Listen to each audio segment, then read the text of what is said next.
뮤지컬 프랑켄슈타인은 1막 신체 접합술의 귀재 앙리 디프레와 철학, 과학, 의학을 아우르는 천재 빅터 프랑켄슈타인이 만나 일어나는 서사를 다루며 2막에서는 빅터가 창조한 피조물 괴물의 삶과 빅터 프랑켄슈타인에 대한 복수의 이야기를 그린 극입니다. 빅터 프랑켄슈타인은 천재 과학자입니다. 어릴 적 역병으로 어머니를 잃은 그는 그 트라우마로 신의 섭리에 맞서 생명창조를 꿈꾸게 됩니다. 빅터는 시체를 통해 인간을 초월한 죽지 않는 군인을 만들어내는 실험을 하고 있었는데요. 그는 실험을 위해 신체 접합술에 능한 의사 앙리를 찾아갑니다. 모든 생명은 소중하다는 신념을 가진 앙리는 적군을 치료하다 간첩죄를 뒤집어써 사형당할 위기에 처하고 빅터는 그런 앙리를 자신의 연구소로 데려와 자신의 연구에 동참할 것을 제안합니다. 단 하나의 미래는 생명에 대한 빅터와 앙리의 대비되는 입장을 잘 드러내는 곡입니다. 빅터가 생각하는 생명, 그건 단지 우연일 뿐. 우주의 아주 작은 사건일 뿐. 생명은 우연과 사건일 뿐이며 미세한 세포를 복제하는 화학적 유전자 돌연변이일 뿐이라 말합니다. 이에 반해 앙리는 생각 그건 신의 자연섭리. 함부로 다가설 수 없는 세계. 생명은 신의 영역이며 인간은 함부로 다가설 수 없고 신의 질서 아래서 보존되는 생태계라 믿습니다.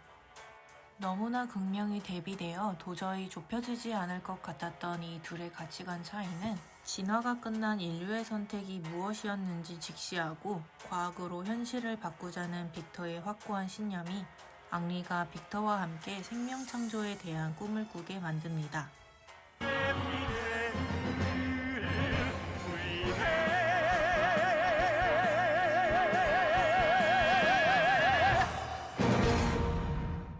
빅터와 앙리는 프랑켄슈타인 성에서 연구를 계속하던 중 신선하지 않은 시체가 사용되는 강한 전류를 버티지 못하고 뇌가 타버리는 난관에 부딪히게 됩니다. 빅터는 절망에 빠져 술을 마셔대고 앙리는 술집으로 그를 찾아가 괴로워하는 빅터를 위로합니다. 자, 한잔하겠나?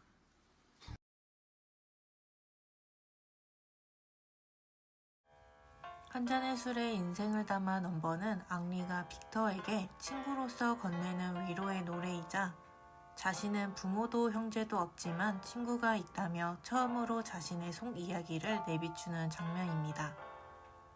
단 하나 친구가 있다네 뭐가 더 필요해. 이렇게 앙리가 빅터를 북돋아주고 있는 사이 빅터의 집사 룽게가 술집으로 달려와 실험 실패를 해결할 방법을 찾아냈음을 알립니다. 그러나 실험 성공에 대한 희망으로 한껏 부풀었던 그들이 마주한 잔혹한 현실은 앙리가 살인죄 누명으로 사형에 직면하게 된 것이었습니다. 지난밤 룽게는 장의사에게 후한 보수를 약속하고 죽은 지 얼마 안 된 시신의 머리를 부탁합니다. 그러나 돈에 눈이 멀은 장의사가 마을 청년 월터를 죽여 그 머리를 내주며 더 큰 돈을 요구하자 화가 난 빅터가 돌로 장의사를 죽이고 앙리는 빅터를 기절시켜 모든 죄를 자신이 뒤집어쓰게 됩니다.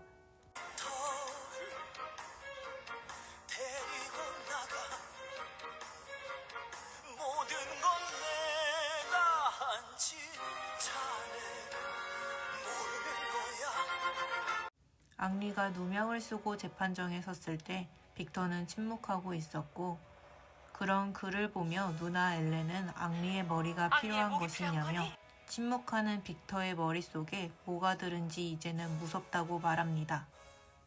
모두가 떠나고 방에 혼자 남겨진 빅터는 진실을 알면서도 말하지 않는 자신에 대한 혐오감을 느끼다가 뒤늦게 법정으로 달려가 월터를 죽인 것은 장의사고 장의사를 죽인 것은 자신이라고 자백합니다.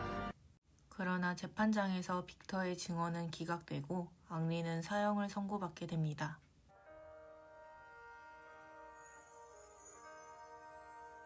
프랑켄슈타인의 대표 넘버 너의 꿈속에서는 앙리가 빅터를 대신해 죽음을 선택한 이유에 대해 말하는 곡이자, 죽음을 앞둔 앙리가 빅터의 꿈속에 살 수 있다면 죽는데도 괜찮다, 행복하다 위로하는 곡입니다. 사형이 집행되기 전 앙리가 살인하지 않았음을 사실대로 말하라며 울부짖는 빅터와 빅터로 인해 자신은 다시 사는 인생을 얻었기에 자신이 죽더라도 빅터의 꿈속에 살고 싶다고 담담하게 말하는 앙리의 모습이 극명히 대비되어 슬픔을 자아내는 곡입니다. 죽음을 목전에 둔 앙리가 단두대에 오르는 순간까지도 친구 빅터를 얼마나 아끼고 좋아했는지를 알 수 있는 대목이라 극의 내용을 통틀어서 가장 슬픈 장면이 아닌가 생각합니다.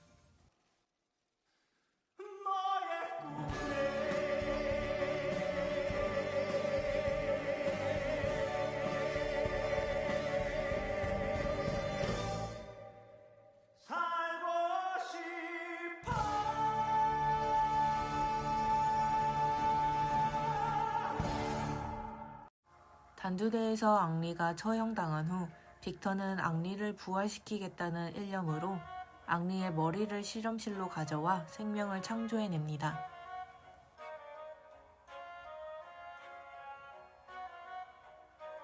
위대한 생명의 역사가 시작된다 넘버는 신의 자연 섭리에 맞서 싸우는 빅터 프랑켄슈타인의 의지를 담은 곡입니다.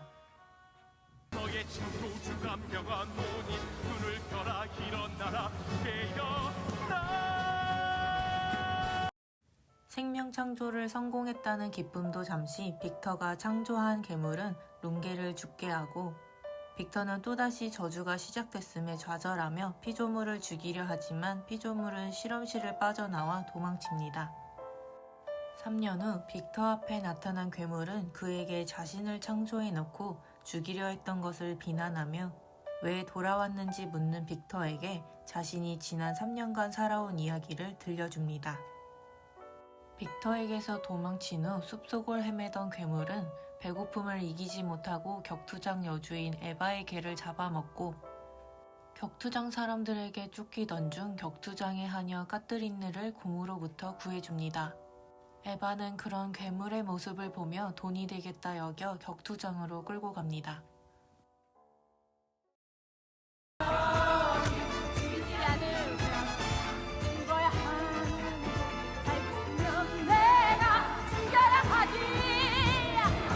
괴물은 이곳에서 경기장의 규칙과는 다르게 상대방을 죽이지 않는다는 이유로 격투장 부부 자크와 에바의 학대를 받습니다.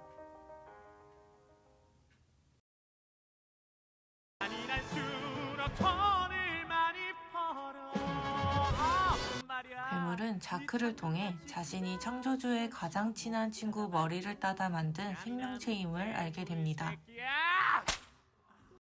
이런 괴물을 동정하고 상처를 닦아주는 유일한 사람 까뜨린느는 괴물과 마찬가지로 사람에게 상처받은 인물로, 괴물과 함께 인간도 싸움도 없는 북극으로 도망쳐 평화롭게 지내고 싶다는 꿈을 꿉니다.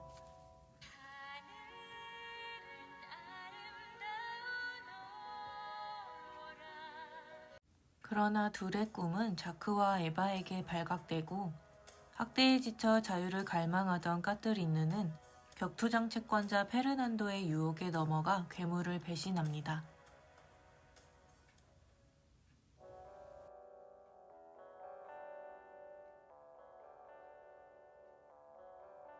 산다는 건 넘버는 매일 밤 아빠에게 범해지고 동전에 팔리며 누군가의 발 씻은 물로 목을 축여야 했던 인생을 살아온 까뜨린느가 짐승과 같은 삶의 구역질이나 동정 따윈 버리고 자유를 선택하며 부르는 노래입니다.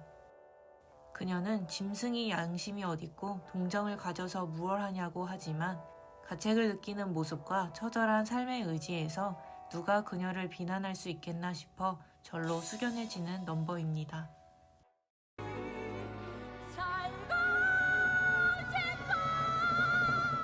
이후 모두에게 버림받고 혼자가 된 괴물은 괴물로서의 삶에 대한 비참함과 창조주에 대한 분노에 휩싸이고 격투장에 불을 지른 후 빅터를 찾아갑니다.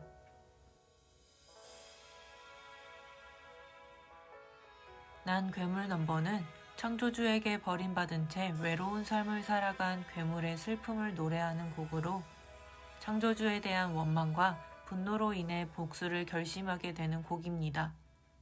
나의 창조주시여 뭐란 말 좀 해봐요.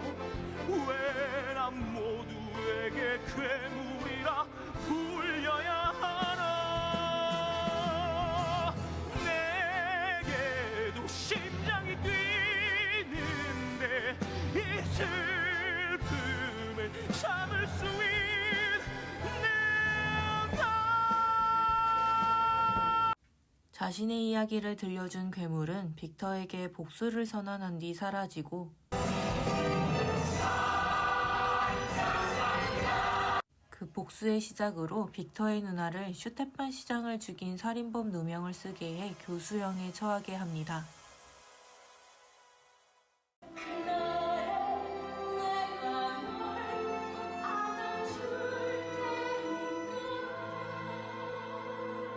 빅터는 어릴 적 자신을 위로해준 누나를 떠올리며 오열하고 엉리가 죽었을 때와 마찬가지로 빅터는 누나 엘렌의 머리를 가져와 생명창조를 시도하지만 괴물은 자신과 같은 생명체가 태어나지 못하도록 빅터의 실험실을 부셔버립니다.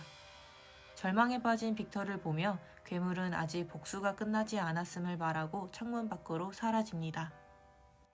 괴물이 다시 찾아오겠노라 예고한 날 괴물은 빅터의 아내 줄리아를 살해하고 자신은 북극으로 떠날 것이니 복수를 원한다면 북극으로 오라한 채 떠납니다.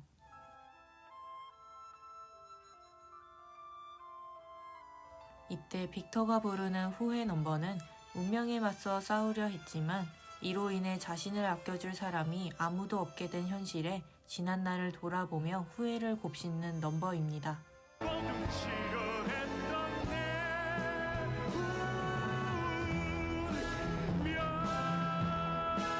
이후 북극을 찾아간 빅터는 치열한 싸움 끝에 괴물을 총 쏴 죽이게 되고 괴물이 빅터에게 내린 복수의 의미를 깨달은 채 막이 내립니다.